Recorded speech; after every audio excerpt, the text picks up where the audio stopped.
Boulogne, Paris, 1971. The water had gone cold. Jim Morrison lay still in a bathtub on Rue Beautreillis, 27 years old and finally quiet. No autopsy, no camera flash, only silence after years of beautiful noise. The Lizard King hadn't died. He had merely stepped through another door. Because legends don't drown, they transform. In that cramped bathroom in Paris, something ended and something else began. The man, James Douglas Morrison, son of a Navy admiral, UCLA film student, Venice Beach poet, ceased to exist. But the myth, the shaman who turned rock concerts into rituals, who sang about breaking through to the other side, who believed doors existed between worlds and consciousness could travel through them. The myth was just beginning, and each song was another crack in the wall between the sacred and the insane. No one saw him die. Pamela Corson, his cosmic partner in destruction and love, found him hours later. The water cold, his face peaceful, his body finally free from whatever had been chasing him or calling to him or possessing him for 27 years. The official story: heart attack, natural causes, a sealed coffin buried 3 days later in Père Lachaise cemetery, no questions asked, no autopsy performed, no definitive proof that the man in that grave was actually Jim Morrison. And so the mythology could grow unchallenged. Because Jim Morrison had spent his entire life teaching people that reality was negotiable, that consciousness could be altered, that doors existed between the known and unknown. His death, mysterious, sudden, unverified, became the final door, the one he walked through alone while the rest of us stood on the other side, wondering what he'd found. There are things known and things unknown, he'd said, and in between are the doors. He'd spent 27 years exploring that liminal space, using poetry and performance and drugs and music to push against the boundaries of ordinary consciousness. He'd turned the Doors from just another rock band into something closer to a cult, closer to a mystery religion, closer to shamanic practice than entertainment. And in the end, he'd disappeared through one of those doors he'd been singing about, leaving behind only questions and music and the certainty that Jim Morrison had been looking for something most people were too frightened or too sensible to seek. This is the story of a man who turned chaos into ritual, who transformed rock concerts into exorcisms, who believed that freedom required the destruction of everything comfortable and safe. It's about what happens when someone actually lives their philosophy instead of just talking about it, when art becomes indistinguishable from life, becomes indistinguishable from suicide. But to understand the door Jim Morrison walked through in Paris, we need to understand how he learned to see doors in the first place. And that requires going back to military bases and childhood trauma, back to Nietzsche and Rimbaud, back to a boy who looked at American order and decided chaos was more honest. Raised on obedience, he invented disobedience as art. Could a child trained in military discipline become the prophet of disorder? And if you spend your life opening doors, do you eventually find one you can't close? Melbourne, Florida, December 8, 1943. James Douglas Morrison was born into hierarchy, military hierarchy, the kind where rank matters more than personality, where order is sacred and chaos is the enemy. His father was George Stephen Morrison, a Navy officer who would eventually become a rear admiral. His mother was Clara Clark Morrison, a woman who'd learned to be a Navy wife, which meant learning to move constantly, to create temporary homes, to raise children without permanence. The Morrison family moved every few years.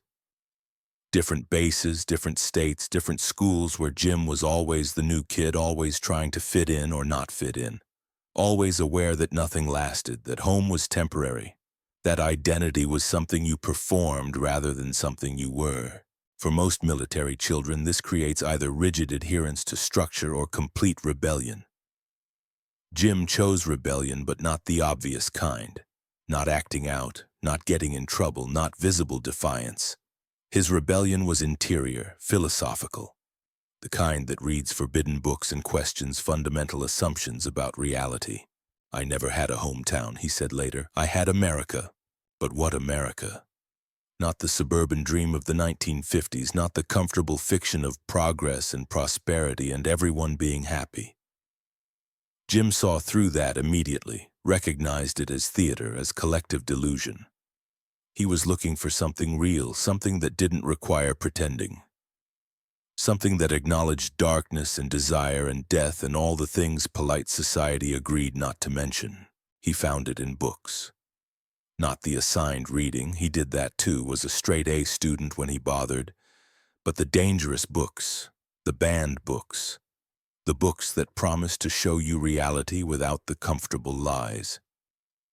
Nietzsche declaring God dead and humans responsible for their own meaning. Rimbaud systematically deranging his senses to achieve visionary consciousness.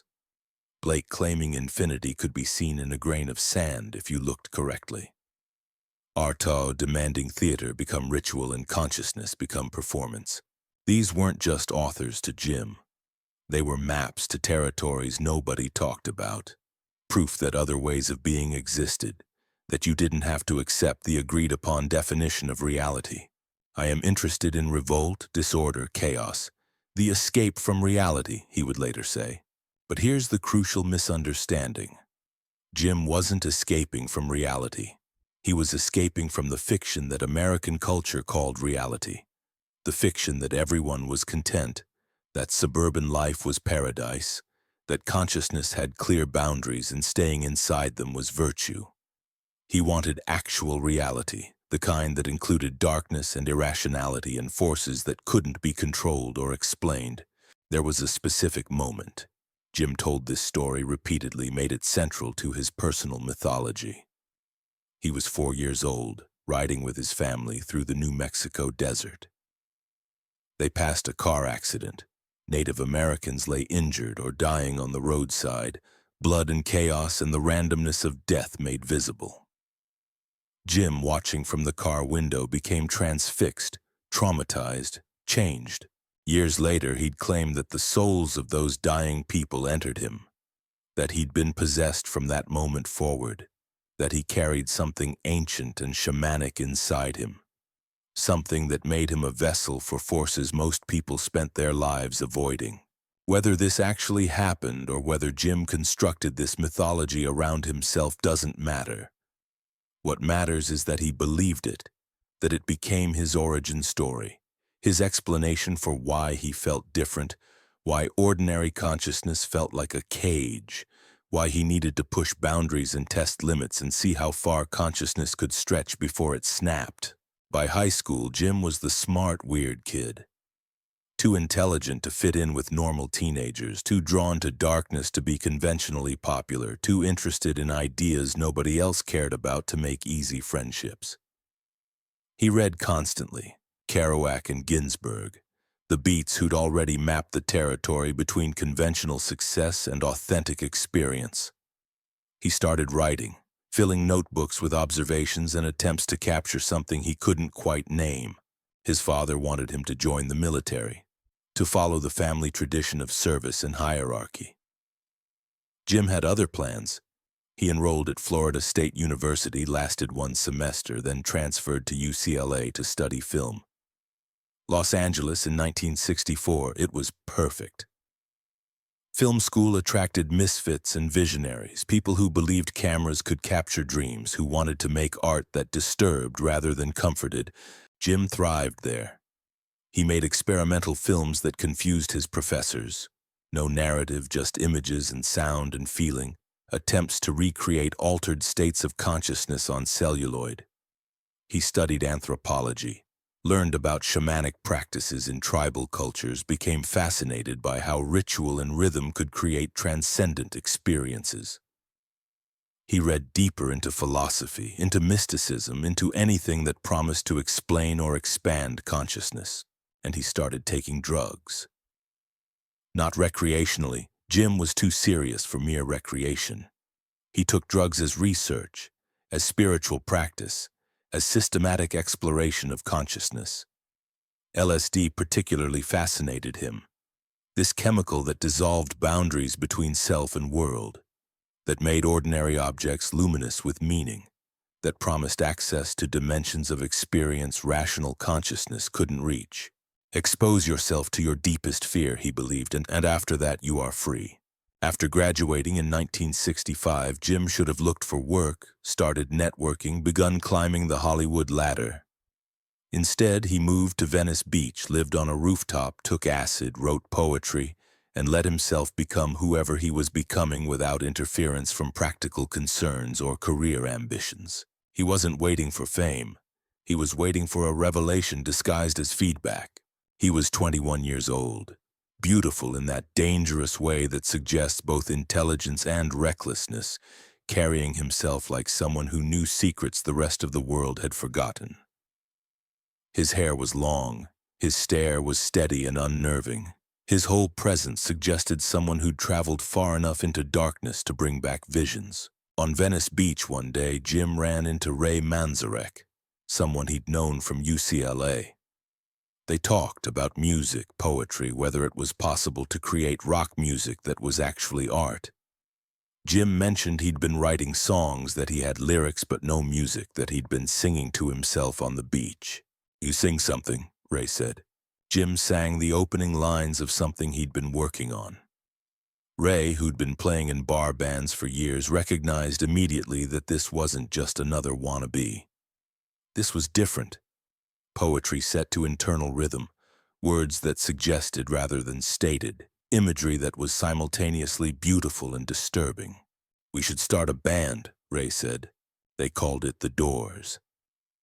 Not just because of Aldous Huxley's book about mescaline and perception, though that was part of it, but because Jim was obsessed with thresholds, with the space between known and unknown, with the possibility that consciousness could travel between worlds if you found the right doorway. The name was perfect. It suggested mystery, possibility, passage into other realms. It suggested that music could be more than entertainment. It could be transportation, ritual, a technology for altering consciousness. Jim had been reading about mystery cults in ancient Greece, about the Eleusinian mysteries where initiates would drink psychoactive substances and experience visions of death and rebirth. He wanted the Doors to function like that. Not a band, but a ceremony. Not performers, but guides into altered states. They recruited John Densmore on drums and Robbie Krieger on guitar. They started rehearsing in a garage, working out songs that didn't follow conventional rock structures. Jim would bring in his poetry, dense, surreal, full of archetypal imagery. And the band would find musical equivalents for the psychological states he was describing. Robbie's guitar work drew from jazz and flamenco, refusing to stay in comfortable blues progressions. John's drumming was tribal, hypnotic, creating rhythm patterns that suggested ritual rather than dance. But it was the absence of bass that made the Doors sound so distinctive, so unsettling. Ray's left hand on the keyboard organ handled bass lines while his right played melody, creating this swirling, layered sound that felt incomplete, off balance, like reality shifting beneath your feet. The organ itself, that particular instrument with its ecclesiastical associations, its history in churches and funeral homes, added to the ceremonial atmosphere. When Ray played, it sounded like sacred music corrupted by something darker, like hymns filtered through nightmare. The organ was the spell, the drums the heartbeat, and Morrison, the possessed interpreter between two realities. They started playing small clubs on the Sunset Strip, the London Fog, the Whiskey A Go-Go, developing their sound in front of audiences who'd come expecting regular rock and roll, and instead got something closer to theater, closer to ritual, closer to psychological warfare. Jim would stand at the microphone for long stretches without singing, just staring at the audience, letting tension build until people became uncomfortable. Then he'd lean in and whisper the lyrics, making everyone strain to hear, drawing them into complicity. Or he'd scream, not rock and roll screaming, but genuine primal screaming, the kind that sounds like exorcism or breakdown. He'd grab the microphone stand and writhe against it in ways that were simultaneously sexual and violent, making the audience unsure whether they were watching seduction or assault. He'd close his eyes and sway, looking possessed, looking like the music was moving through him rather than him creating the music. This wasn't performance in any conventional sense. Jim had studied Artaud's theater of cruelty, which argued that theater should attack the audience's complacency, should use sound and movement and ritual to access the unconscious mind directly, bypassing rational defenses. Jim applied those principles to rock music, turning concerts into assaults on ordinary consciousness, forcing audiences to confront parts of themselves they'd learned to keep hidden. But it was Jim's stage presence that transformed the Doors from just another band into something else entirely. When Jim stepped onto a stage, he didn't perform, he channeled. He transformed from ordinary consciousness into something shamanic, something possessed, something that seemed to access forces most people kept carefully buried. The music was the ceremony, he said, and I was the priest. He meant it literally. Jim had studied shamanism, studied how tribal cultures used rhythm and ritual to create transcendent experiences, to dissolve the boundary between performer and audience, to make everyone present part of something larger than individual consciousness. He approached rock concerts as rituals, saw his job not as entertainment but as transportation, taking people somewhere they couldn't go alone, showing them visions they couldn't see with ordinary eyes. He turned concerts into exorcisms and audiences into witnesses. The Doors were signed to Elektra Records in 1966. Their first album, released January 1967, was unlike anything in rock music. The songs were dark, strange, mixing blues and poetry and something closer to theater than conventional pop music. And there was The End, 11 minutes of Oedipal drama, musical chaos, Jim's voice moving from whisper to scream, the lyrics suggesting patricide and transcendence and the destruction of everything familiar. The song was born from improvisation, from Jim letting his unconscious speak without editorial control. In early performances, he'd start with the basic structure, a breakup song, simple enough. But then he'd keep going, keep adding verses, keep pushing deeper into psychological territory until the song became something else entirely. The Oedipal section, where the narrator wants to destroy his father and possess his mother, emerged gradually through multiple performances, Jim accessing Freudian material that most people kept safely repressed. What made The End revolutionary wasn't just the content, it was the form. The song refused conventional structure, refused to resolve, refused to provide catharsis in any comfortable way. It built and built, the music becoming increasingly chaotic, Jim's voice moving through registers that suggested different states of consciousness. There were sections where he sounded like a child, vulnerable and lost. Then he'd shift into something predatory, threatening. Then into something ecstatic, as if the violence had produced transcendence. The song terrified people. Parents' groups demanded radio stations refuse to play it. Psychiatrists analyzed it in professional journals, arguing about whether it was artistically valid exploration of unconscious material or simply pornographic exploitation of patricidal fantasies. But for Jim, The End was the most honest thing he'd ever created, a map of the psychological territories everyone carries but refuses to acknowledge, a demonstration that consciousness contains more than polite society admits. Francis Ford Coppola would later use The End in Apocalypse Now, during the opening sequence where Martin Sheen's character descends into madness. The choice was perfect. The song had always been about apocalypse, not just external destruction but the collapse of psychological order. The moment when the carefully constructed self dissolves and what's underneath finally emerges. The song was disturbing, brilliant, proof that rock music could be art, could touch the same primal forces that ancient tragedy had touched. It was Freudian, mythological, dangerous. Radio stations wouldn't play the full version, too long, too dark. too likely to traumatize suburban teenagers expecting love songs. But Light My Fire changed everything. Edited for radio, the song became a massive hit, #1 in summer 1967. Suddenly the Doors were everywhere. Suddenly Jim Morrison was a star. And stardom was exactly what Jim had spent his life trying to escape.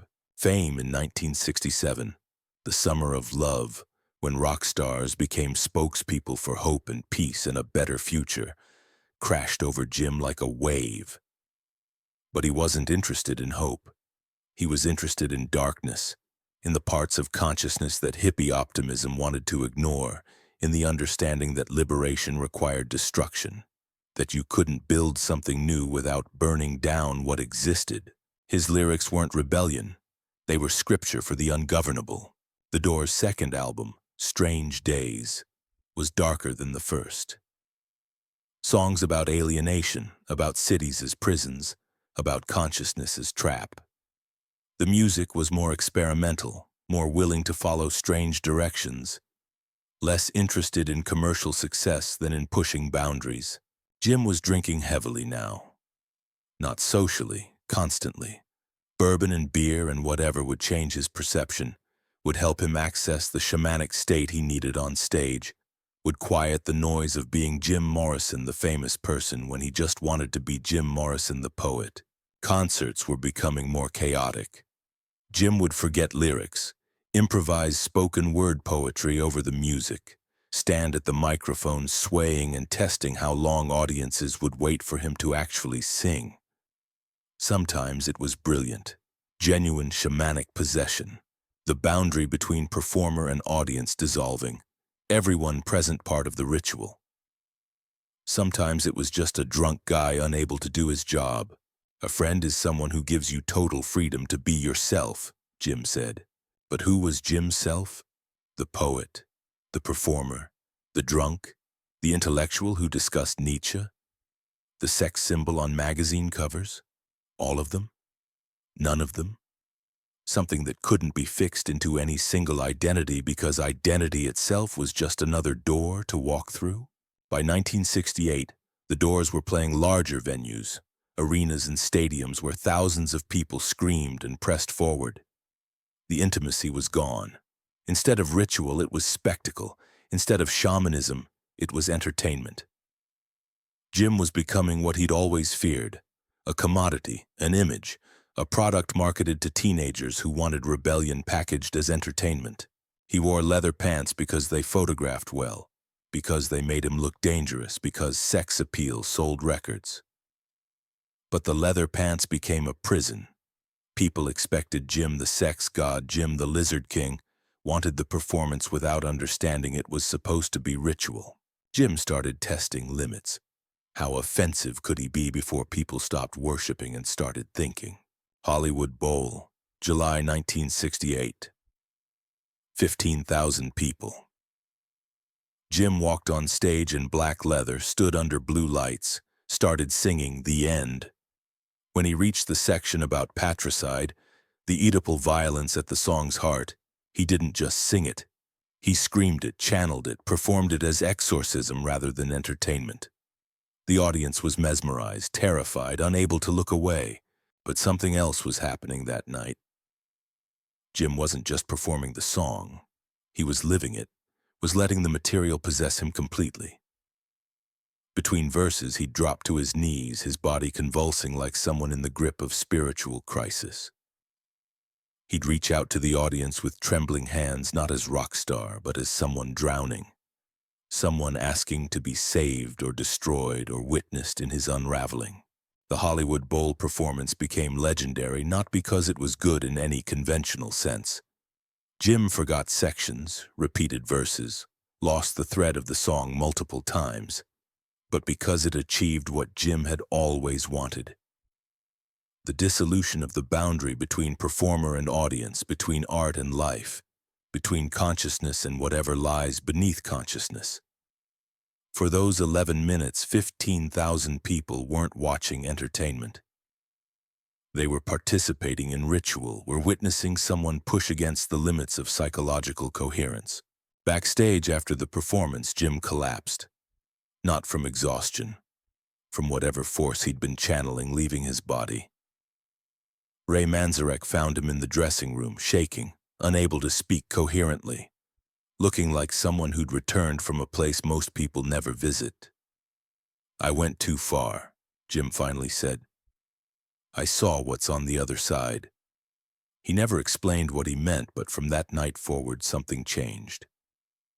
Jim seemed more haunted, more aware that the doors he was opening might not close again. One critic wrote, "That night Morrison became both priest and sacrifice." That phrase captured the fundamental paradox of Jim's performances.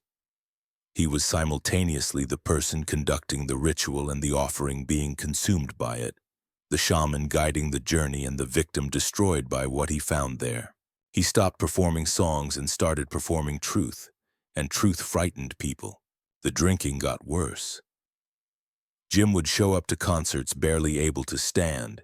He'd insult audiences, refuse to perform, walk off stage mid-song. The other members of the Doors were increasingly frustrated. They were trying to be musicians, trying to have careers. Jim seemed determined to destroy everything. In March 1969, the Doors played Miami. The show became legendary, not for music, but for what Jim did or allegedly did or was accused of doing. He was very drunk, rambling between songs, challenging the audience, trying to provoke something. But the Miami incident needs context. By 1969, Jim felt completely trapped by his image, by the expectations, by thousands of people who came to concerts not for music or transformation, but to see the Lizard King perform his sexuality, to consume his wildness as entertainment. He was exhausted from being looked at, from being wanted, from being treated as object rather than artist. That night in Miami, something broke. Jim walked on stage late, visibly drunk, carrying a bottle. He started performing but kept stopping to address the audience directly, not as fans but as complicit participants in his commodification. "You didn't come here for music," he shouted. "You came for something else. You came to see me, right? You came to touch me?" He was testing them, trying to force them to acknowledge what they actually wanted, trying to make visible the transaction that rock stardom had become. What happened next remains disputed. Some witnesses claim Jim exposed himself on stage, a deliberate act of provocation showing the audience that the body they'd commodified was just flesh. Nothing sacred, nothing worth worshipping. Others say he simulated exposure, unbuckled his belt, and made gestures that suggested nakedness without actual nudity. Still others say the lighting was too dark to see clearly, that in the chaos and crowd surge, it was impossible to know what actually happened. What's certain is that Jim was trying to wake people up, to shatter the illusion, to reveal that rock concerts were circuses and he was the trained animal, that everyone present was participating in his destruction by demanding he perform wildness while remaining safely domesticated. "I was just trying to wake them up," he said afterward. But maybe they didn't want to wake up. Maybe they preferred the comfortable fiction to the disturbing reality. The aftermath was swift and brutal. Police issued a warrant for his arrest. Jim was charged with indecent exposure, lewd behavior, public drunkenness, profanity. Radio stations banned the Doors' music. Concert venues across the country canceled bookings. The band went from counterculture heroes to pariahs, and Jim became a felon facing potential jail time for what might have been provocation or might have been nothing at all. But maybe Jim had confused destruction with liberation, chaos with freedom.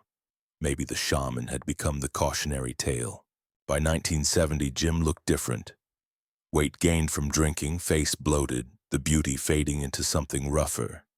He grew a beard, partly to disguise himself, partly because he didn't care anymore about being Jim Morrison, the sex symbol. He wanted to be taken seriously as a poet, to be recognized not as a rock star but as an artist working in the tradition of Rimbaud and Blake. He'd published 2 volumes of poetry. Critics mostly dismissed them. Good lyrics maybe, but not great poetry. But Jim believed in the poetry more than he believed in anything. The poetry was where he could be honest without performance, without audience expectations. "I am the Lizard King, I can do anything," he'd written. The line became famous, became a catchphrase people expected him to perform. But in context, the line was about hubris, about the delusion of power, about discovering that thinking you can do anything is the first step toward discovering you can't. The Doors recorded one final album, L.A. Woman, released 1971. Looser, more blues-influenced, recorded quickly. Jim's voice was different now, rougher, weathered, less seductive whisper and more gravelly rasp of someone tired of performing. But there's something beautiful about L.A. Woman. It's elegiac, aware that everything's ending. The title track is a love letter and goodbye to Los Angeles. And the final song, Jim's voice sounded like it was calling from somewhere already beyond reach, from the other side of that door he'd been singing about. In March 1971, Jim left Los Angeles. No press conference, no announcement. Just packed up, bought a ticket to Paris with Pamela Corson and left. He sought silence and found immortality. Paris in spring 1971 was perfect for disappearing. The French didn't care about American rock stars. Jim grew his beard longer, gained more weight, dressed in ordinary clothes. He looked like a graduate student, a tourist, anyone. He walked streets Rimbaud had walked, sat in cafes where Baudelaire had sat, visited graves of writers he'd read as a teenager. The transformation was profound. Friends who visited Jim in Paris barely recognized him, not just physically, though the weight gain and beard altered his appearance dramatically, but in his entire demeanor. The intensity that had defined him, that manic energy that made him seem always on the edge of explosion or transcendence, had quieted. He moved slowly through the city, stopped frequently to observe details, light on the Seine, the way pigeons gathered in particular squares, elderly couples walking arm in arm. He wrote constantly, filling leather-bound notebooks with poetry that was different from his earlier work. Less concerned with shocking imagery or surreal juxtaposition, more focused on capturing moments of ordinary beauty, on finding transcendence in the mundane rather than the extreme. He'd sit in cafes for hours, drinking coffee instead of bourbon, writing about the quality of afternoon light or the sound of French conversations he couldn't quite understand. "I wanted to disappear into the anonymity of being nobody," he told a friend who visited. "To walk through a city where no one knows Jim Morrison, where I'm just another American trying to figure out how to live." He talked about staying in Paris permanently, about giving up music entirely, about maybe teaching English or working in a bookstore, about living a life that didn't require performance or persona or the constant negotiation of being famous. Pamela was both anchor and fellow traveler in this transformation. Their relationship had always been volatile. Too much drinking, too much fighting, patterns of codependency that therapists would have recognized as destructive. But in Paris, something shifted. They seemed to reach a kind of equilibrium, a mutual understanding that they'd survived something together and the survival mattered more than the damage they'd done to each other along the way. He wrote poetry, filled notebooks, tried to figure out who Jim Morrison was when he wasn't performing Jim Morrison. Pamela was with him, his cosmic partner, the woman who'd loved him before fame, who'd done drugs with him and understood him in ways nobody else did. Their relationship was toxic. Too much drinking, too much codependency. But it was real. Jim seemed happier in Paris. Friends who visited said he looked relaxed, talked about staying permanently, about giving up music and focusing on poetry. He'd broken free from being the Lizard King. He was just Jim now. Overweight, scruffy, unknown, free. He didn't escape the storm, he became it. On the night of July the 2nd, 1971, Jim and Pamela went to see a movie. They came home late. Jim said he didn't feel well. They'd both been using heroin. Not Jim's usual drug, but Pamela's, and he'd been experimenting.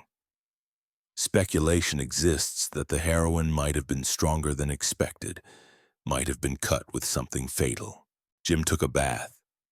Pamela went to sleep. Sometime in the early morning of July 3rd, Jim Morrison died. Pamela found him in the bathtub, water cold, face peaceful, no sign of struggle, just gone. She called for help, but it was too late. No autopsy.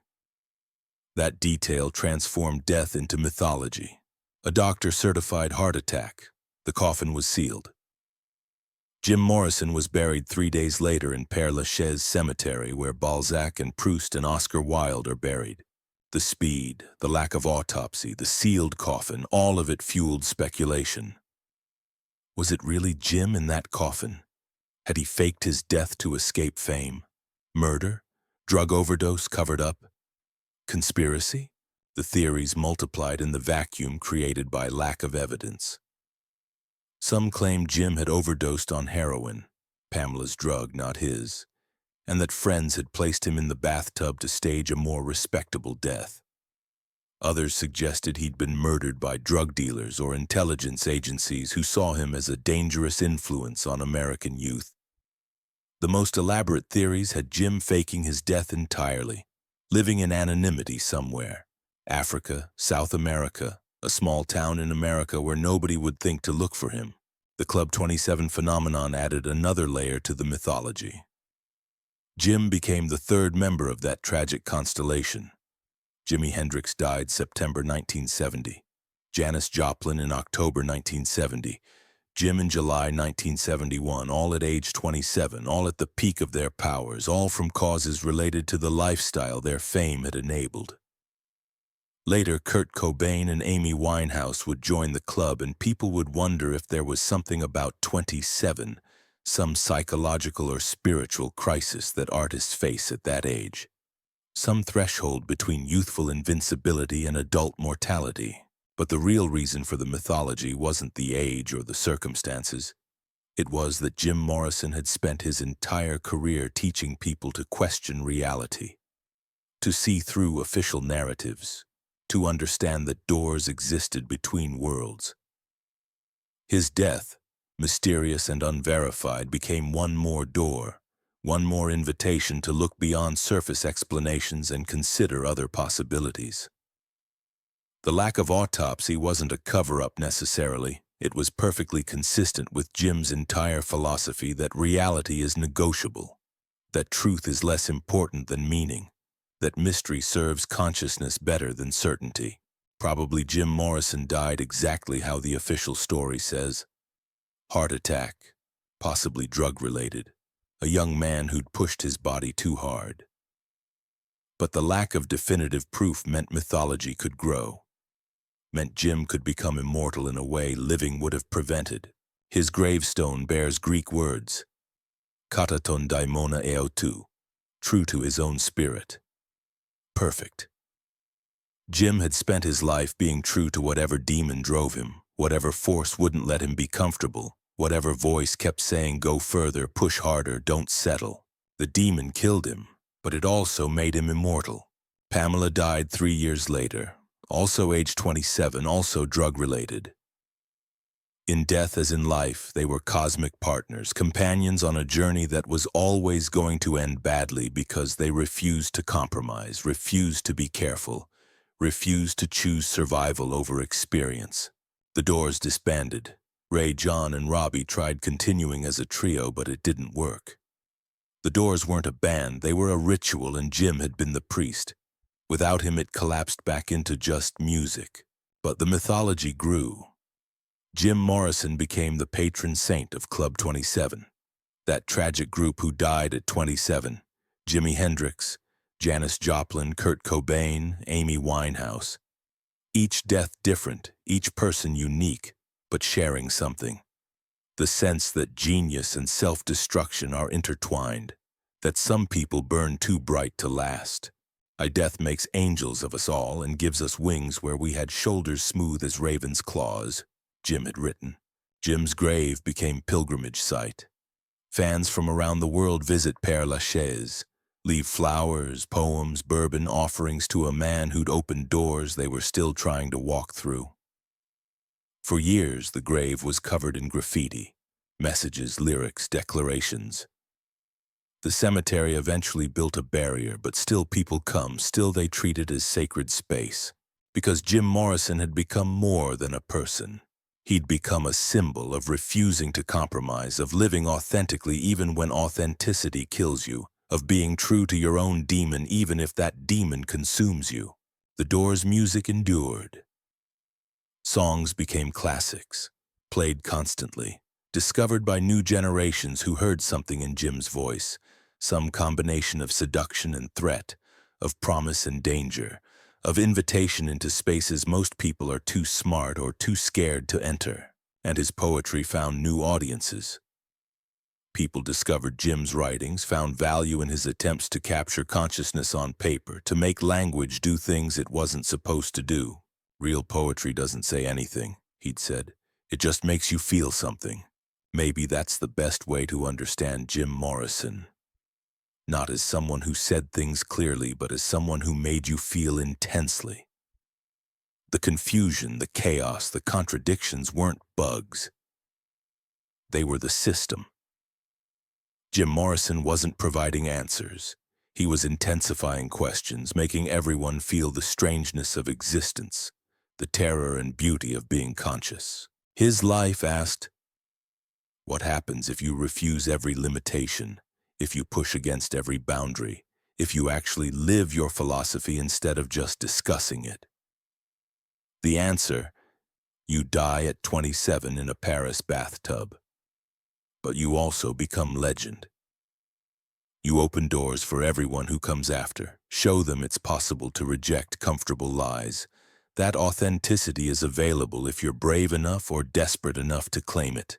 Jim Morrison taught that art requires risk, that safety is also prison, that the only way to find out how far you can go is to go too far. He lived that completely, pushed until he broke, showed everyone watching what total commitment looks like. Was it worth it? Jim wouldn't have found that question interesting. Worth implies calculation, implies weighing costs against benefits, implies caution. Jim rejected completely. He didn't ask if things were worth it.